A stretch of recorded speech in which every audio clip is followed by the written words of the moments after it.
Hello friends, ऐसे निबंध channel में आपका स्वागत है। आज के वीडियो के माध्यम से मैं आपको वायु प्रदूषण पर एक संक्षिप्त लेख बताऊंगी। प्रकृति ने मानव की जीवन प्रक्रिया को स्वस्थ बनाए रखने के लिए उसे शुद्ध वायु, जल, वनस्पति और भूमि के रूप में अनेक उपहार प्रदान किए हैं, परंतु हमने अपने भौतिक सुख सुविधाओं की प्राप्ति के लिए इनको दूषित कर दिया है। वायु में हानिकारक पदार्थों जैसे रसायन, सूक्ष्म पदार्थ या जैविक पदार्थ को छोड़ने से वायु प्रदूषित हो जाती है या स्वास्थ्य समस्या पैदा करती है तथा पर्यावरण एवं संपत्ति को नुकसान पहुंचाती है। इसी को वायु प्रदूषण कहते हैं। वायु सभी मनुष्यों, जीवों एवं वनस्पतियों के लिए अत्यंत आवश्यक है। इसके महत्व का अनुमान इसी से लगाया जा सकता है कि मनुष्य भोजन के बिना हफ्तों तक, जल के बिना कुछ दिनों तक जीवित रह सकता है, किंतु वायु के बिना उसका जीवित रहना असंभव है।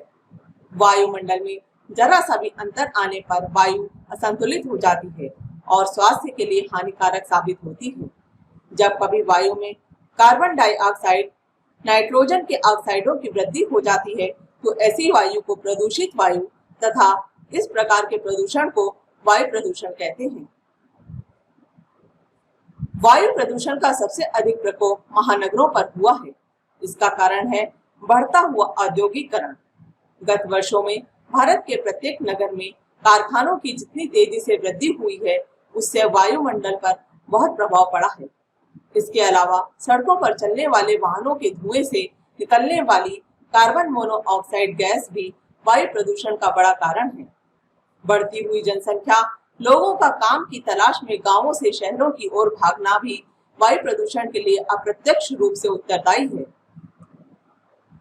शहरों में आवास की सुविधाएं उपलब्ध कराने के लिए वृक्षों और वनों को निरंतर काटा जा रहा है। घरों में काम आने वाले स्टोवों से और किसी भी जलने वाली वस्तु से गैसें निकलती हैं, जो वायु को प्रदूषित करती हैं।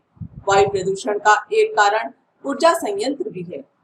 ताप विद्युत ग्रह, सीमेंट, लोहे के उद्योग, तेल शोधक उद्योग, खान आदि वायु प्रदूषण के प्रमुख कारण हैं। वायु प्रदूषण के कुछ ऐसे प्रकृतिजन्य कारण भी हैं जो मनुष्य के वश में नहीं हैं, जैसे मरुस्थलों के रेतीले तूफान, आंधी, जंगलों की आग एवं घास के जलने से उत्पन्न धुआं आदि। वैसे तो सभी प्रकार के प्रदूषणों का प्रभाव खराब होता है, किंतु वायु प्रदूषण का प्रभाव क्षेत्र अत्यधिक व्यापक है। वायु प्रदूषण से श्वास संबंधी रोग उत्पन्न होते हैं, जैसे फेफड़े का कैंसर, खांसी, जुकाम और दमा आदि। इससे आंखें भी खराब हो जाती हैं। इस प्रकार यह प्रदूषण मंद विष का काम करता है। वायु प्रदूषण का प्रभाव जीव जंतुओं पर भी गंभीर रूप से पड़ता है। इसकी वजह से जीव जंतुओं का श्वसन तंत्र एवं केंद्रीय तंत्रिका तंत्र प्रभावित होता है। वायु प्रदूषण से ओजोन परत में बदलाव आया है, जिससे मौसम में परिवर्तन हो गया है। वायु प्रदूषण को नियंत्रित करने के लिए कल कारखानों की चिमनियों की ऊंचाई अधिक होनी चाहिए। मोटर वाहनों से उत्सर्जित होने वाले हानिकारक धुएं की समय समय पर जांच होनी आवश्यक है। पुराने वाहनों के संचालन पर प्रतिबंध लगाया जाना आवश्यक है। प्रदूषण रोकने वाले यंत्र प्रत्येक उद्योग में लगाए जाने चाहिए।